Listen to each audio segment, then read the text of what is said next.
your biggest challenge is not finding a buyer. Your biggest challenge is sifting through all the people that are really renters and they think they want to buy someday. That's not who we want. This is Right About Now with Ryan Alford, a Radcast Network production. We are the #1 business show on the planet with over 1 million downloads a month. Taking the BS out of business for over 6 years and over 400 episodes. You ready to start snapping necks and cashing checks? Well, it starts right about now. What's up, guys? Welcome to Right About Now. I'm Ryan Alford, your host. We're always getting right, and it's always right fucking now. What's up, Chris Prefontaine? Hey, how you doing, buddy? Super Hey, stoked man. to be here with you. I know. Chairman, founder, smart real estate coach. I mean, I didn't do it right, Chris. I didn't start something where I'm automatically called smart every day. Wicked smart. Wicked smart. Yeah. Oh, even that now. I mean, you adding it on like layers. I don't claim to be wicked smart, so it's like maybe I just needed to have a title that said I was. I'm gonna gear you up so you are from now on. I know. I need the gear. We're gonna exchange merch after this for sure. Yeah, coming your way. Yeah, Chris. So real estate's an interesting topic these days. It's like, depending on where you get your news from, it's all doom, all gloom, or I don't know, something of the above, but something tells me it's not doom and gloom on your end of the rainbow. Yeah, I mean, I can say this 2 decades ago too, but even more so lately. If you go back and you pull, I did this for the community once, you pull the headlines from the media, it's amazing. They did this right like through the COVID and then after COVID, and all of the headlines were wrong, 100% wrong. They kept saying we're going to go into a crash and all this stuff. It started pre-COVID.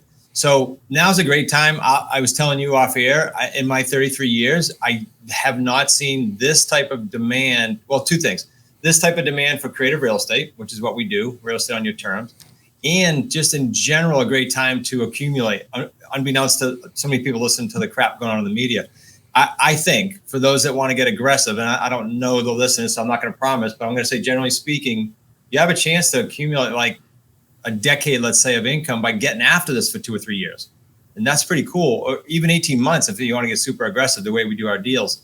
Well, that's an interesting time. So people won't say 2 years from now, I should have done that. I want them to say, like, I crushed it. I get after the market. That's when fortunes are created. So, yeah, it's a good market right now. We're going to get into this.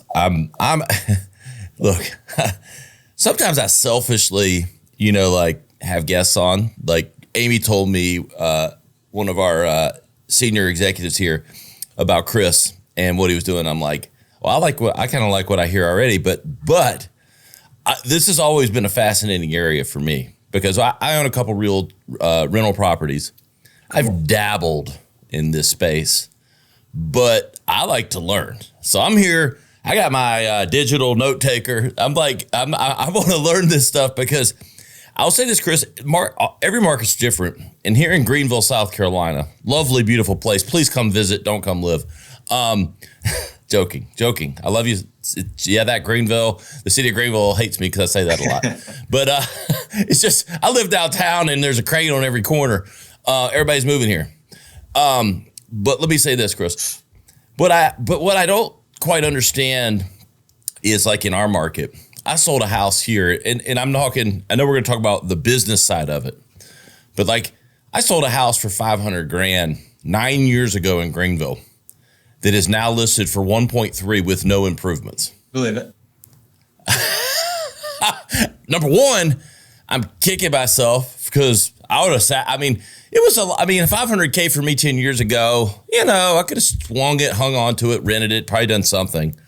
But if I knew it was going to be 300% higher, in 9 years, it's like, so I'm building to a point here, Chris. The point is, even with your stuff, markets, these little niches, even like Greenville, that are kind of like the top 3 fastest growing small cities in the area. Does this system work anywhere? It works anywhere. This is a really good topic to go on. It works anywhere, Ryan, but the caveat is if I'm in your market right now, you plot me in your market, I'm going to look at, I don't care how hot the market is, there are always expired listings. Not as many in a hot market, but there are because of functionality or price or whatever.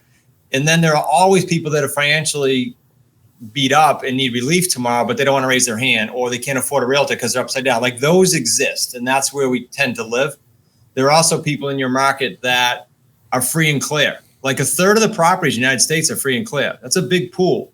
And I love dealing with them. I bought my office building that way. I've since sold it, but I bought it in 18 from a gentleman who was quite savvy, but he not only was open to owner financing and not selling conventionally with a realtor, he was seeking it. And that's what we do. So all that to say, you can do it still. Yeah. You're just going to be very careful what pool you fish in, so to speak. All right. I got excited because I want to know. I want to pick Chris' brain. But let's back up a little bit. Let's set the table, Chris. Who is Chris Prefontaine for our audience? Who are you? So I won't do 33 years. I'll put him to sleep. But so we want the Cliff's notes here. We want to keep it interesting, Chris. We need wicked smart, Chris. I'll give you the high points. All right. Yeah, so I've been kicking around real estate since 91. That included building homes, rehabs, all the conventional things you'll see on HGTV and other things, right? In 2008, the crash hit. And I got my teeth kicked in financially, mentally, and otherwise. And so that literally took me 4 years to get my head out of the sand. February of 08, I remember like the date. I remember where I was. Like a light switch went off. And then February of 12, I started going, all right, I got to get out of my own way. I got to get back on the mentor trail. I got to seek this stuff out. And I kind of came up with a bunch of rules. And the rules were, I'm not dealing with banks again. I'm not signing personally on bank loans because that got me in trouble. When the market dives, you're getting called and your notes are getting called and you're on the table. So I said, that's not happening. I'm not borrowing any money. I'm going to buy everything on terms, owner financing, lease purchase, never using a bank because that's the only thing I could do. I had no credit, no money. That was 12-ish. 13, I started doing more deals. 14, organically, 10 years ago, people started seeking out me and saying, can you teach me this stuff? That morphed into Smart Real Estate Coach that year. And now we do deals still locally. My son and I, my son-in-law, small team, but we also teach that all over North America now. And it's fun because we don't just like sell people stuff, Ryan. You'll appreciate this in the education world. A lot of people they're really good marketers so they can sell you. And social media is full of it. Instead, we go, okay, come in the program and we're going to lock arms with you. And we're going to do deals with you and we're going to profit with you and revenue share with you or not. If the deal is a sucky deal and it's our fault, we're helping you. So we're in the deal together with the student. And that's different. There's not many of those things out there. Most people just sell a product, move on. So that's kind of what we do and where that came from after the crash. That's interesting because that is different than what a lot of people teach things. Yeah. But put skin in the game, so to speak. Yep. With being in the deal with them. That's definitely a rare nuance, isn't it? I don't know many people doing that. No, I don't. There's someone that has tinkered with it, but not at our level. In fact, there's one guy out there training people in one of the methods we buy, but he doesn't train them on how to close it. So it's like a referral source for us. So I applaud him, and he's doing millions because he markets well. But keep doing it because then they need us. A personal friend of mine is Pace Morby. He's another one that trains. Yep, trains on that stuff really well. Sub 2. I mean, is that a creative real estate sub 2, subject to? Yeah. I mean, is that similar? I mean, we're talking the same language here. Yeah, that's one of the 3 ways we buy: sub 2, owner financing, and lease purchase. Yeah, he teaches that one of the 3 that we do. Yep. Yeah. Talk to me. Then let's educate, if you want. Let's educate those 3. Yeah. How we creatively buy real estate, and let's get nitty gritty. What is then how we make money on this? Yeah, let's talk. I think a fun one to talk about would be owner financing. Okay. Because that's that niche I said, preferably. There's other ways to do owner financing, but preferably free and clear property. So again, a third of the homes in the United States, plenty of people to talk to. And why would they sell to us? And then what does that look like profitability wise? Well, they typically don't want to pay a realtor. They typically don't need their cash right away, or presumably they would have refinanced and pulled it out, right? They're free and clear. So they want the best price. We can do that if we have a term. So my office building, for example, I set up a 20-year term. That's what he wanted. He wanted it for trust and estate planning reasons and tax reasons. That's why they do it, these free and clear people. Now, here's the punchline, Ryan. When we buy these 99% of the time on residential, especially, not necessarily commercial, we buy these properties. You're the owner. You're selling me the property. You're going to be the bank. I'm mailing you checks every month. But those checks are principal only, no interest. So now we're in a climate now with 7-8% interest. We're doing 0% interest, principal pay down every single month to that owner. So the owner's getting a premium, but they're also getting principal payments every month. Now, how do we make money? So when I came out of And that, can I ask a question about Yeah, that? fire That I away. could, if I have it, I think our audience might have Yeah. it.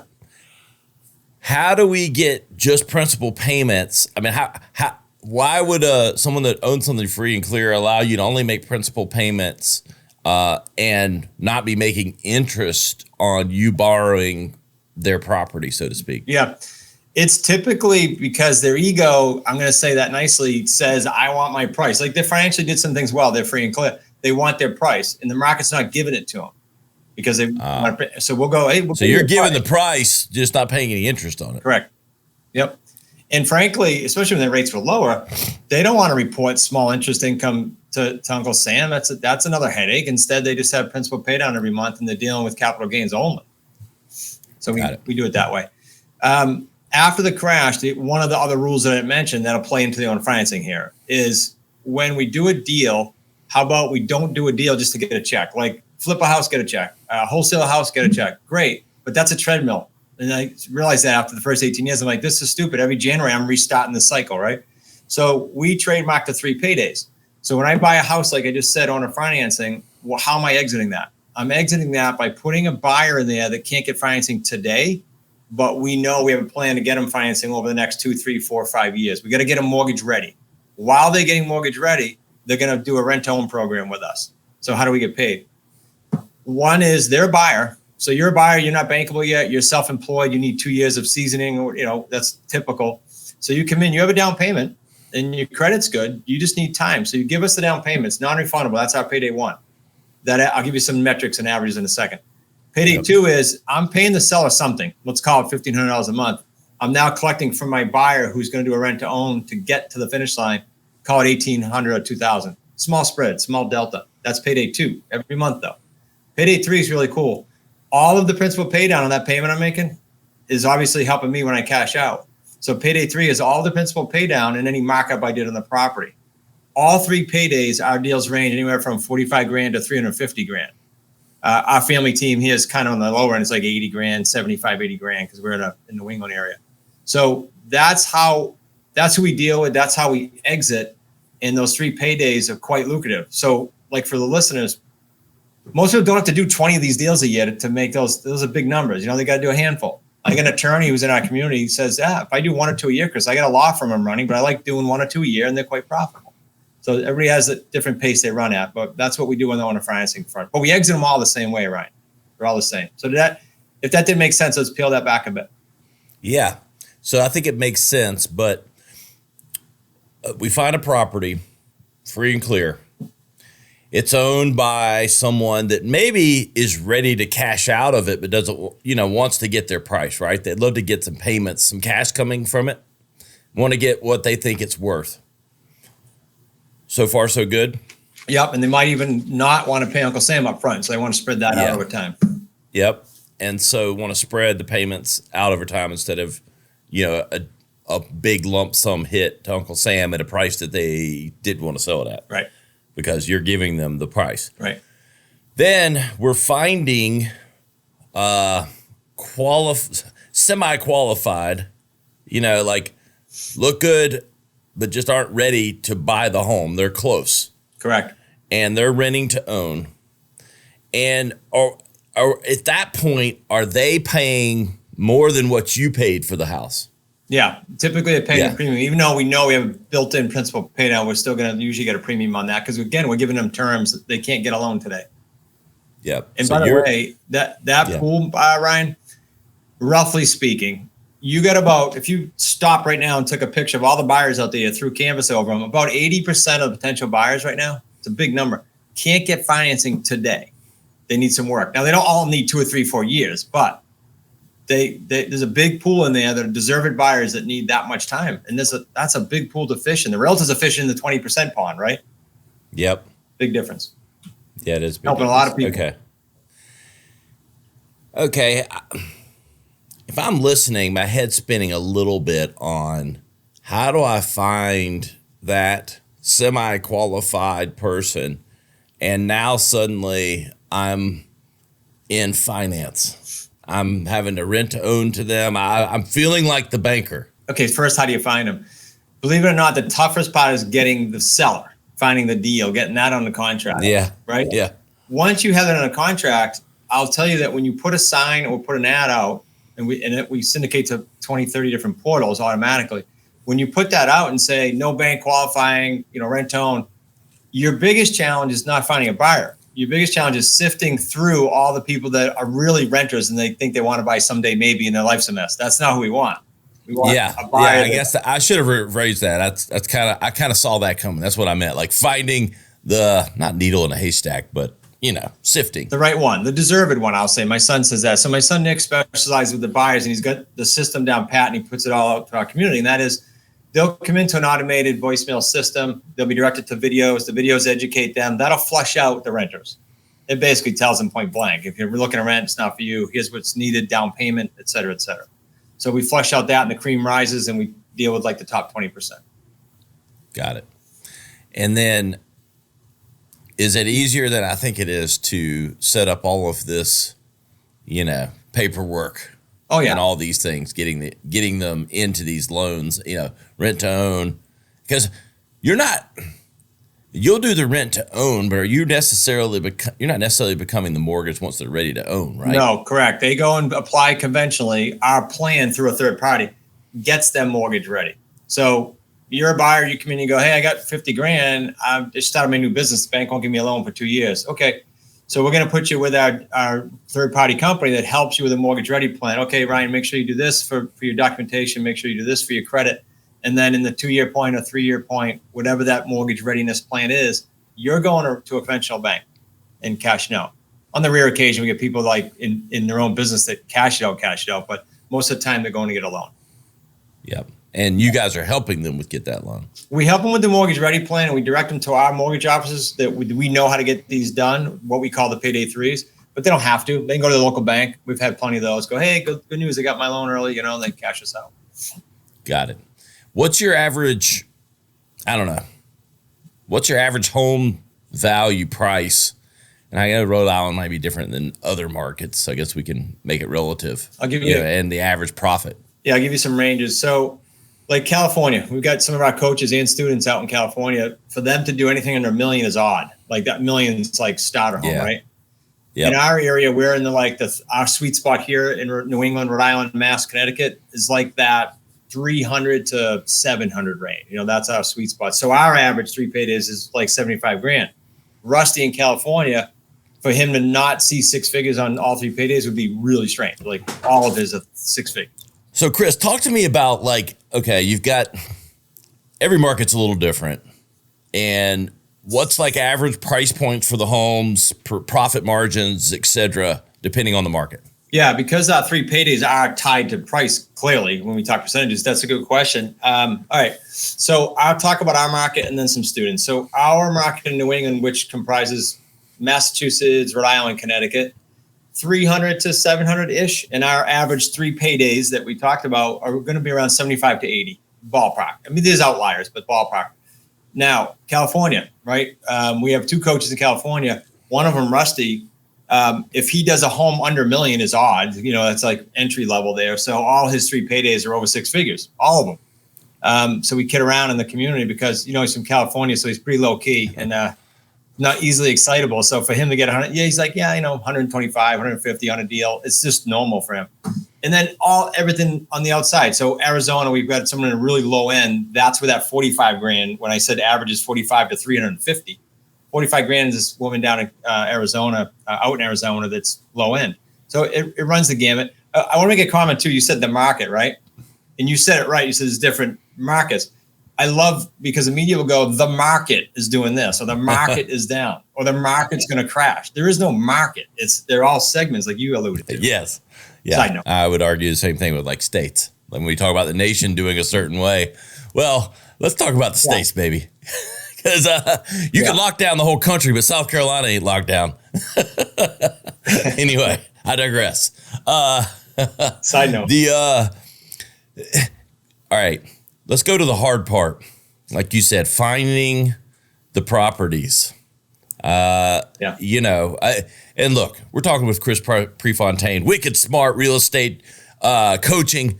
And we'll have all his links at the end because ultimately we're listening to all this, but you know you're going to hire Chris. I'm already thinking about it. So we'll just get there. But Chris, let's keep down the telling the secrets track. How do we find these people? Yeah, so the cool thing is most of the stuff, I'm not going to say done for you because you got to do it, but most of the resources we provide. So one of them, for example, when you're brand new is a lead service that feeds you every day, the expired listings, those that didn't sell in the conventional market, the for sale by owners, selling on their own, and the for rent by owner.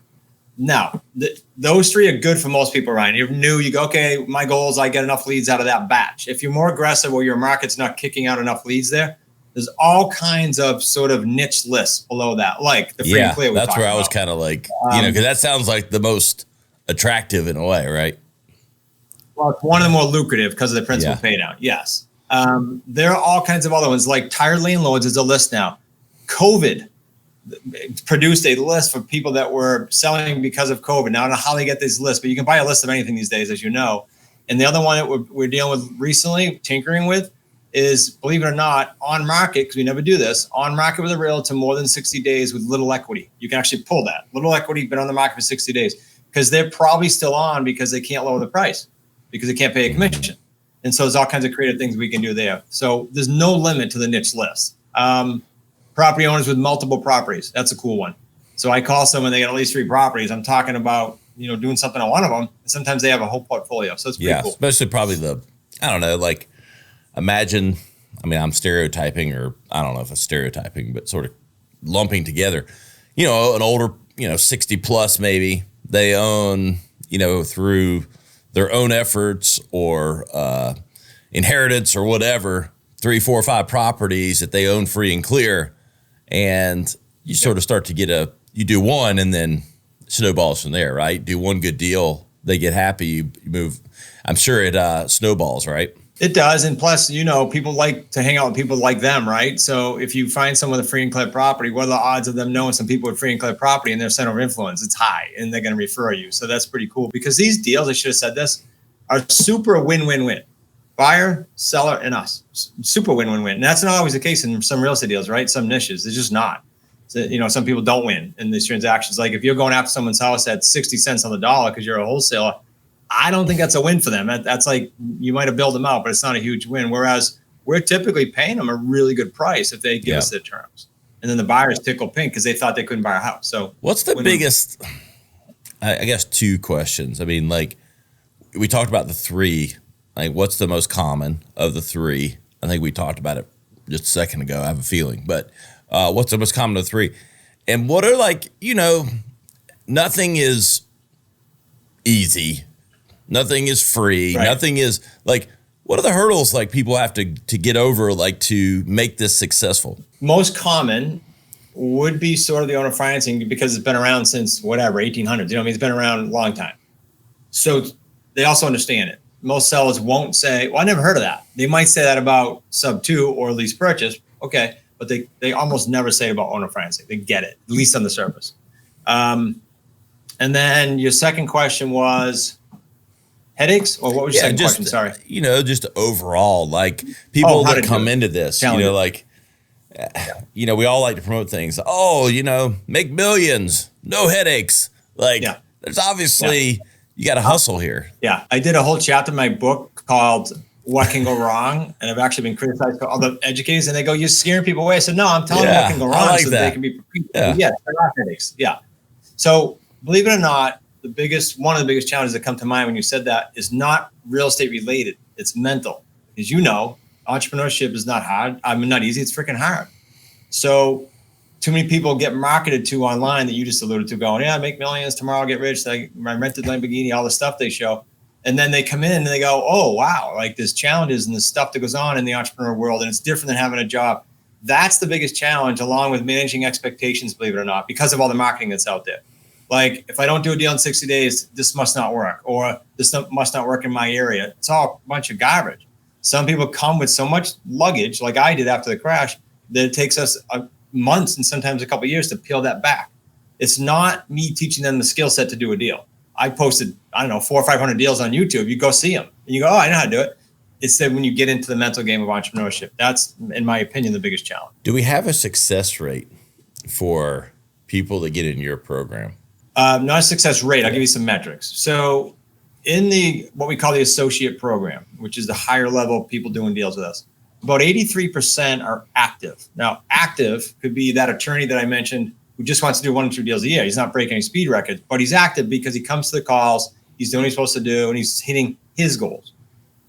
So from a metric, the best one I can give you is the 83%. Now, why does 17% drop off, which slays me? Like, I can't imagine that even 1% would, but they do.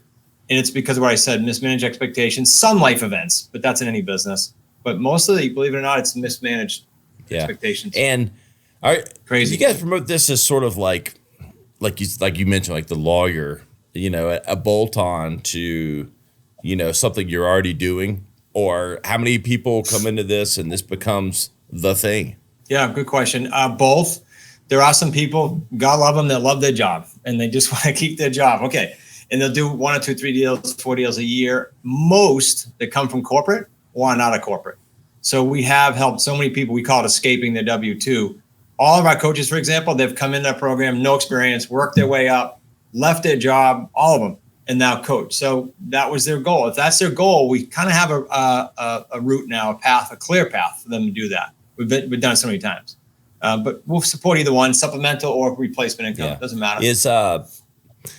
I think, a key distinction, and I just kind of thought of this, is like, if I'm coming into this, it might be owner financing, a lot of the deals, but I would assume that we still need to have good credit to do this well or not, because I would think the owner financing, if it's a smart owner, they're going to run the credit on you, right? This is good. No, we don't. Okay, so when I came out of the crash, my credit was in the toilet. That's why I went this route, and I had no cash. So no, I've never, ever, ever had an owner run credit on us, because if they ask it, maybe 2 or 3 people have asked me over the years, like literally they don't ask, because a couple things. We set the students up with some credibility.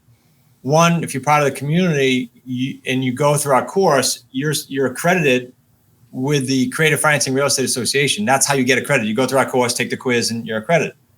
So they get that emblem, that logo. They then can access and reference the national community. We've done, I don't know what it is now, several hundred, maybe over 1,000 deals as a community.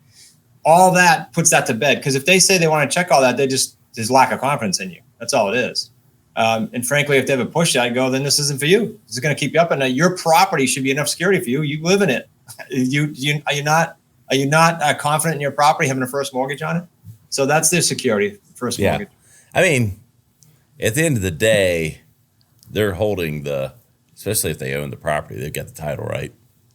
I mean, so, because I would even say this, you never know. We've got executives, we've got startup people listening to our show. We might have people that have properties that might be looking to sell them. And, they not only hold the title, but what other protections do the sellers, the people that are holding the title have with the deal? Yeah. Owner financing. Yeah. So in addition to their mortgage security, like a bank would have, if a seller, and a lot of them ask this, if a seller says to us, hey, okay, great, I trust you, I wouldn't be doing this deal, but what if you take off? What if you go bankrupt? Like, what? I got to foreclose on the property?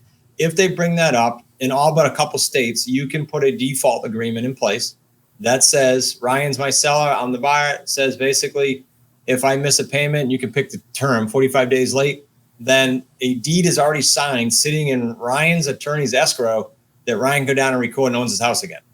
I'm gone. He didn't have to go through $10,000 worth of, foreclosure proceedings. Okay. How often do you have to do that? I've done a handful just to make them feel better and at ease, and their attorneys love it. But less than 10%? Yeah. Oh, yeah. Way less than 10%. I literally could tell you the ones I've done, like this small handful. And it surprises me that more wouldn't want that. I guess the credit, ultimately they hold the title, I could understand maybe that made sense when you described it. Why do you think fewer require that? It's just back to the trust factor? I think besides the trust, I think that if they're getting their price, to our earlier conversation, that's usually their goal. Like I had a seller once. We ended up doing this deal, but I had a seller who said, this happens often with the attorneys. Oh, my attorney said I shouldn't do this. Okay, is your attorney going to pay the bill? Like, you want to leave? Okay. So I just let him be. As time passes in real estate, things get better sometimes for us to wait. So he called me, Chris, I really want to do this, but my attorney, I said, get a new attorney. Like, you pay your attorney, he works for you. Tell him you want to do it, just protect you. So he went to the second attorney, same thing. A year later, this was like 2 years. A year later, he called me and said, forget it, I'm just going to do it. And we did the deal, and he's since been cashed out. Like, this deal has all gone through the whole thing and cashed him out. And so he's happy as a clam, but attorneys can sometimes get in the way. Here's my line, Ryan. It's very simple. I say, look, if this is going to keep you up at night, don't do it. I'm not your buyer. I can get you to your goal, but if it's going to keep you up at night, don't do it. I've literally said that many times. You may have said it earlier, Chris. Talk to me. Okay, I'm selling the property. Start to finish before I get all my money. Tip the average time on these deals. Owner financing, I don't like to write them up term-wise less than 4 years because it's too much pressure. And in this market, in almost any market, but when the market's uncertain, the longer you go out, the safer you are. Because look, in 10 years, I don't care what the market does. If I have a 10-year term, I'm fine with all that principal pay down. So typically we write it up like that, but the buyers will typically cash out earlier, 3 years. If I want to keep a house and I don't want it cashed out and I have long terms on it with my seller, I'll even turn around and change the rent to own to a owner financing with the buyer and keep them in there, be a bank myself. So there's all kinds of options. I'm trying to keep it 10,000 foot view. I was interested. I was kind of wondering if you were going to go there at the end. I'm getting into I go quickly, we're in 101 lesson. I wanted to go to 401 quick, Chris. Like my mind's like moving. My mind's moving down the line. I'm with you. Typically I get accused of that. What do you go back about 10 steps? I have no idea what you just said. Okay. No, I'm following it. I'm just trying to make sure, we keep it like on the level. And so, audience is listening. This sounds interesting.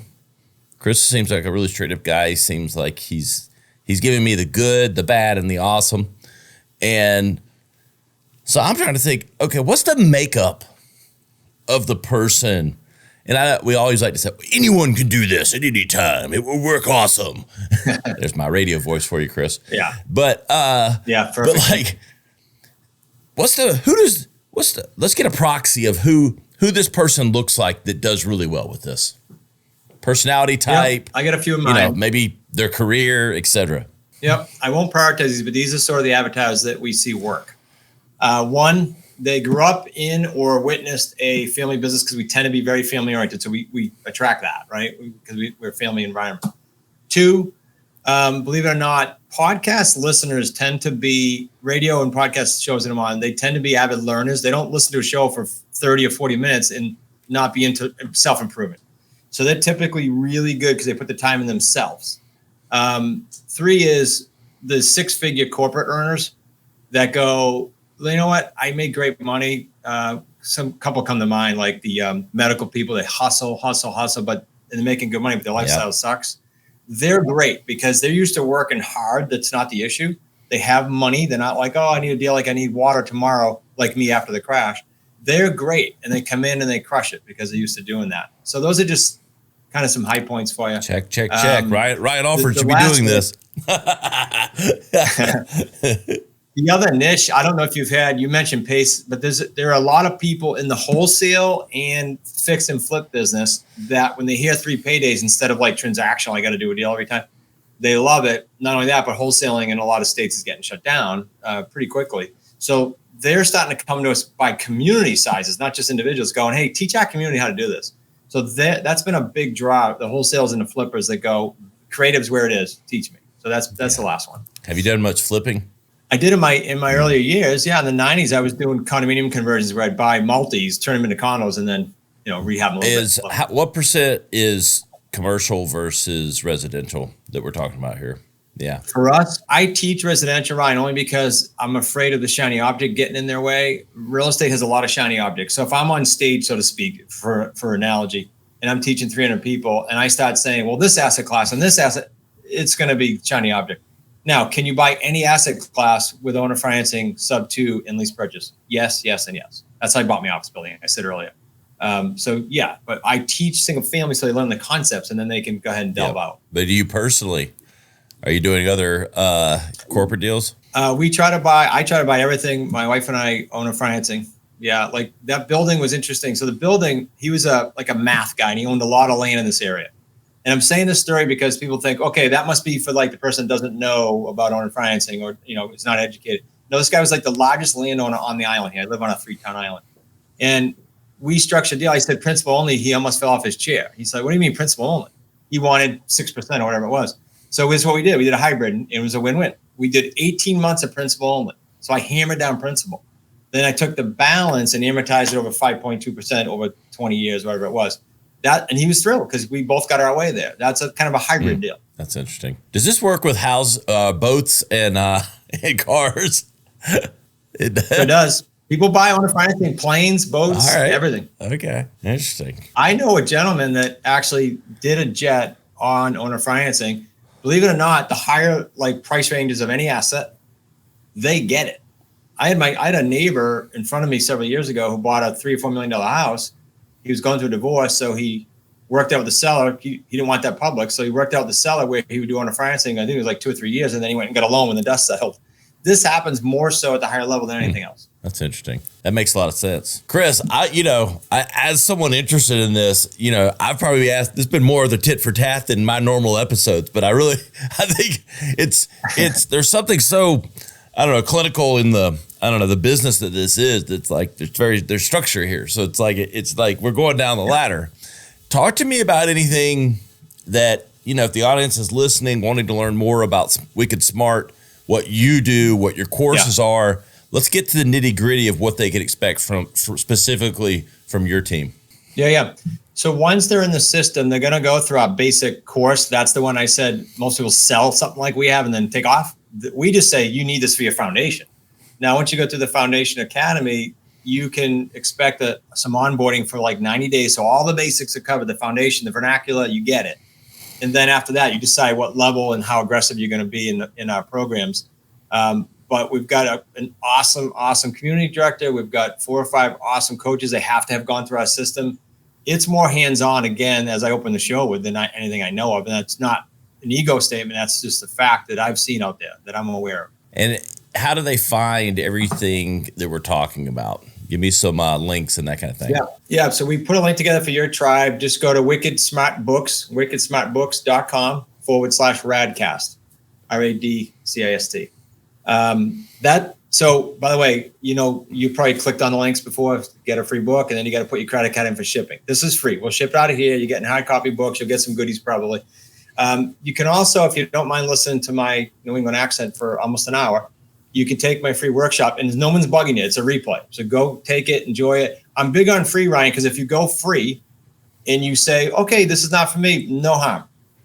But at least you did a due diligence and said, okay, Chris, I think I can be committed to this. Now let's go. So go to smartrealestatecoach.com/masters class with an S, masters class. And then between the books and that, you'll have a gist for what's going on. And then you let me know if you want to chat. We'll have all that in the show notes for everyone. And on my personal social media, I'll be running stories with links to all those giveaways from Chris. So take notes, but just know you can go back to the show notes if you're listening right now and hit click, and get straight to it. Chris, I think I could pick your brain for like 2 more hours, but I think we've hit the end of the road. I really appreciate you coming on. I'm intrigued. I think our audience will be intrigued. I think everyone's looking for different ways to make income. And I don't know, I think you have a very I sense the family and while being direct approach, and I really admire it. I appreciate that very much. I appreciate being on, buddy. Yeah, man. Hey guys, you want to find us, ryanisright.com. You'll find all the links today.